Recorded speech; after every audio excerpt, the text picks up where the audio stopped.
আসসালামু আলাইকুম ওয়ারাহমাতুল্লাহি ওয়াবারাকাতুহ। ধৈর্য ধারণ অত্যন্ত ফজিলতপূর্ণ আমল। এটি উন্নত চরিত্রের নিদর্শন। ধৈর্য ঈমানের অর্ধেক। ঈমানের দুটি ভাগ, এক ভাগ ধৈর্য, আরেক ভাগ কৃতজ্ঞতা জ্ঞাপন। ধৈর্য ধারণ গুরুত্বপূর্ণ ও তাৎপর্য কারণে কোরআনুল কারিমে ৯০-এর অধিক স্থানে এর আলোচনা এসেছে। কখনো আল্লাহ তাআলা একে নামাজের সঙ্গে যুক্ত করে উল্লেখ করেছেন। তিনি বলেন, তোমরা নামাজ ও ধৈর্যের মাধ্যমে সাহায্য প্রার্থনা করো। কখনো ধৈর্যশীলের প্রতি ভালোবাসা ব্যক্ত করেছেন। এরশাদ হয়েছে, নিশ্চয় আল্লাহ ধৈর্যশীলদের ভালোবাসেন। কখনো বিশেষ সংগদানের সুসংবাদের মাধ্যমে ধৈর্যশীলদের ধন্য করেছেন। কোরআনে এসেছে, নিশ্চয় আল্লাহ ধৈর্যশীলদের সঙ্গে আছেন। আবার কখনো ধৈর্যশীলদের জন্য অবারিত প্রতিদান ঘোষণা করেছেন। আল্লাহ তাআলা বলেন, নিশ্চয়ই ধৈর্যশীলদের অবারিত প্রতিদান দেওয়া হবে। আল্লাহ তাআলা ধৈর্যশীলদের এমন তিনটি বিষয়ের সঙ্গে বিশিষ্ট করেছেন যা অন্য কারো ক্ষেত্রে করেননি। তিনি তাদের জন্য অনুগ্রহ, রহমত ও হেদায়েতের সুসংবাদ দিয়েছেন। আল্লাহ তাআলা বলেন, তুমি ধৈর্যশীলদের সুসংবাদ দাও, যারা বিপদ এলে বলে, নিশ্চয় আমরা আল্লাহর এবং তারই কাছে ফিরে যাব। তাদেরই জন্য রয়েছে তাদের রবের পক্ষ থেকে রাশি রাশি অনুগ্রহ ও দয়া। তারাই হবে সুপথ প্রাপ্ত। সূরা বাকারা আয়াত নম্বর ১৫৫ থেকে ৫৭। ধৈর্যের সবটুকুই কল্যাণকর। আল্লাহ তাআলা বলেন, যদি তোমরা ধৈর্য ধারণ করতে তা তোমাদের জন্য কল্যাণকর হতো। বিপদ এক সময়ে চলে যায়, দেখে যায় ধৈর্যের প্রতিদান। আল্লাহর ভালোবাসা, তার বিশেষ সঙ্গ। কখনো বিপদ স্থায়ী হয়, ব্যক্তির মৃত্যুর কারণ হয়, কিন্তু ধৈর্যের কারণে সে এমন জান্নাতের অধিকারী হয় যার পরিধি আসমান জমিনের চেয়েও বেশি। এমনকি নিরাপদ ব্যক্তিরা কিয়ামতে আফসোস করবে, কেন তাদের বিপদ দেওয়া হলো না।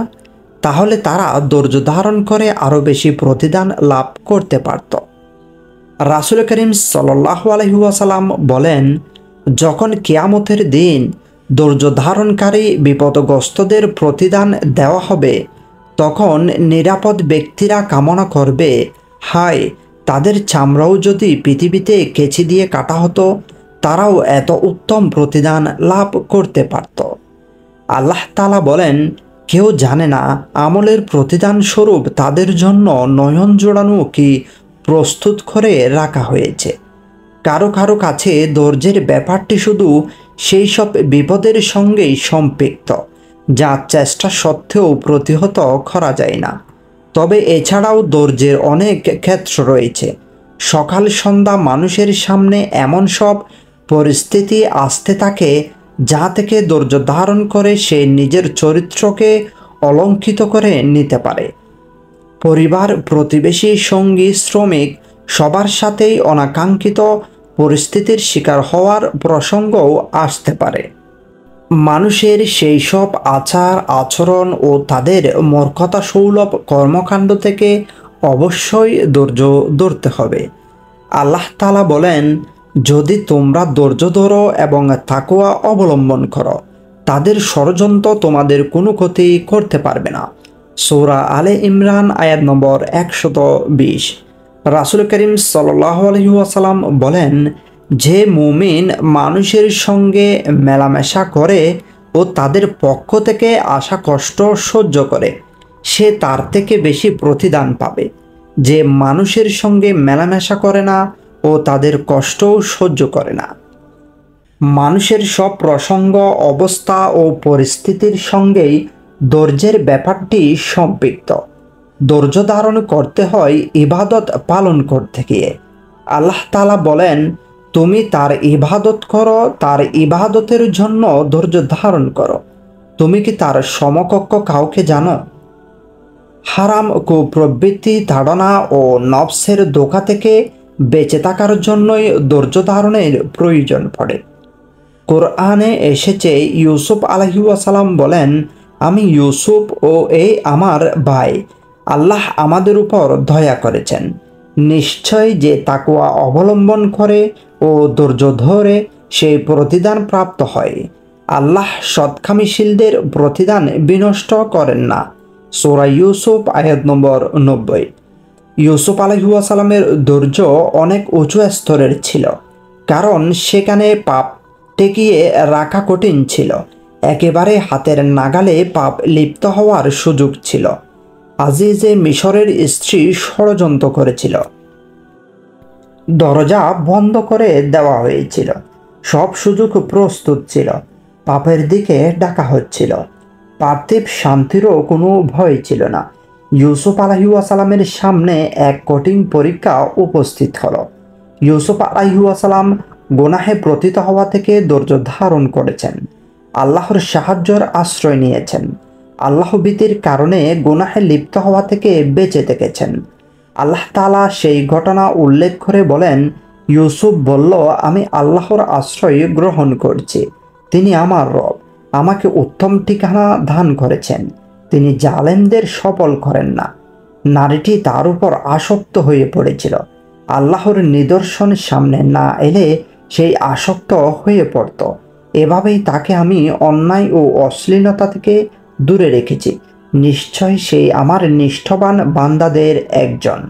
সূরা ইউসুফ আয়াত নম্বর 23 থেকে 24।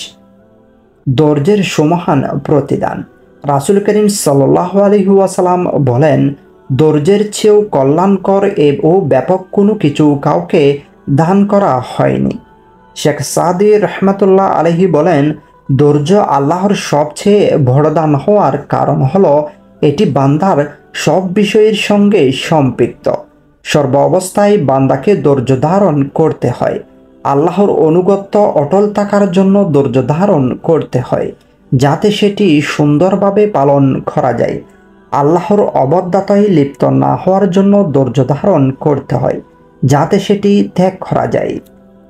আল্লাহর পক্ষ থেকে আসা কষ্টকর তাকদীরের ফয়সালার উপর ধৈর্য ধারণ করতে হয়, যাতে মন সেটির প্রতি বিদিষ্ট না হয়ে পড়ে। বরং ধৈর্য ধারণ করতে হয় কোনো নিয়ামত লাভের পরেও, যাতে খুশি আনন্দে মন অহংকারী না হয়ে পড়ে। এতে নিয়ামতের পূর্ণ কৃতজ্ঞতা জ্ঞাপন করা সম্ভব হয়। অতএব ধৈর্য সর্ব অবস্থায় আবশ্যকীয়। ধৈর্যের মাধ্যমে সফলতা লাভ হয়। আল্লাহ তাআলা বলেন, হে ঈমানদাররা, তোমরা ধৈর্য ধারণ করো, ধৈর্য ধারণের প্রতিযোগিতা করো, সর্বদা যুদ্ধের জন্য প্রস্তুত থাকো, আল্লাহকে ভয় করো, তাহলে হয়তো তোমরা সফল কাম হবে। সূরা আলে ইমরান আয়াত নম্বর 200।